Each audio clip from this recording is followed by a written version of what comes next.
गुवाहाटीयाव थानाय एक्स एनडिएफबि आरो रायजोफ्रा मास मोननैनि सिगां 2 नं उल्थापानिनिफ्राय खारबोदोंमोन हौवा गारनानै गथ' सानै गारनानै ओमफ्राय नै लाबोग्राया जायदों खारबोग्रा 2 नं उल्थापानिनि नैबे लाबोदोंमोन आरो ओमफ्राय 2 नं उल्थापानिनि जाय हौवा गारनानै खारबोदों गथ' सानै नैबेमोन आरो नै दा गुवाहाटीयाव थानाय नैबे बाजैमोन आबौमोना लोगो नांना हमदों आरो आबौफ्रा नै गथ' सानै आरो हौवा गोनाङा खारबोनानै दा हमदों आरो दा बुजायगासिनो नै गुवाहाटीयाव थानाय एक्स एनडिएफबि आरो गुवाहाटीनि आबौफ्रा बे जायखिजाया गोजा गारनाया बथल दांनाया माने बे 2 नं उल्थापानिनिफ्राय हौवा गारनानै बा गथ' गथाय गारनानै खारबोदोंमोन आरो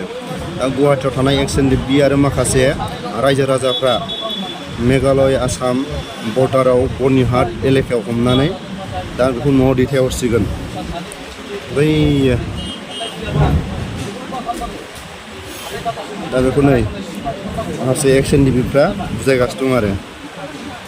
गुवाहाटी उल्थापानिनिफ्राय खारबोदोंमोन हौवा गारनानै 2 मास जाबायमोन दा गावनि हौवाया लांफैफिनदों हिनजावा ओमफ्राय हौवाया नै बेनोमोन आरो हौवाया आसलि हौवाया बेनोमोन आरो नै आसलि हौवाया बेनोमोन आरो नै दा मोनफिना माबायदि मोनखो गोसोआ आं गोजोन मोनदों दिनै क'क्राझार 2 नं उल्थापानिनिफ्राय खारबोनाय हौवा गारनानै बेखौ दिनै हमनो मोनबाय ओमफ्राय दा मा बुङो ओरैनो हमबाय बेबायदि जाथायखौ जोङो गुवाहाटीयाव बहुत मोनबोदों आरो दिनै जोङो सहायनो हायैयाव जोंनि जिथु दाना दोननाय united front of ex NDFB Guwahati डिस्ट्रिक्टनि गासिबो लोगोफ्रा जोंनि सेंग्राफ्रा ज' जानानै बे खारबोनाय जिथु सिख्ला फिसा सानै थाखानाय बिमाया दिनै गुबुन सासे सेंग्राजों खारबोफानायावहा हौवाया नागिरबोनायाव जोङो हमनानै हादों बे हमनो हानायावहा बिथांखौ जोङो दा क'क्राझाराव फोथायहरनो नामायनायाव माने बेबायदि गाज्रि खामानि मावनाया बहुत अभार जाबाय ओंखायनो जोङो मा खालामगोन दायो बेखौ एसेबाबो जोङो साजा होनानै जोङो न' थिनहरगोन मोजाङै बेनो आरो दा गावनि हौवाया लांफैदोंना ना सोरबा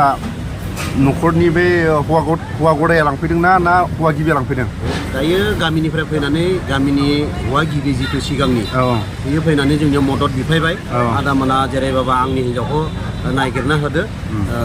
अननानै होनना बुंनायाव जोङो मा खालामखो गासैबो फिल्डआवहा गिदिंनानै खबर लानानै जोङो दिनै बे जिथु सिखाव दुथांखौनो होनना बुंनांगोन जिथु सिखाव बै सिखावखौ जोङो दिनै जुराबाद 14 माइल होननाय जायगायाव हाजोआव जोङो हमनो हादों आरो बे हौवा गदायखौ हमनो मोनफादों दा हौवा गदायजों लोगोसे आरो हिन्जावखौबो सानैजों लोगोसे जोङो हमनानै दिनै गथायनानै क'क्राझाराव फोथायनायनि मोनसे थिरांथा लादों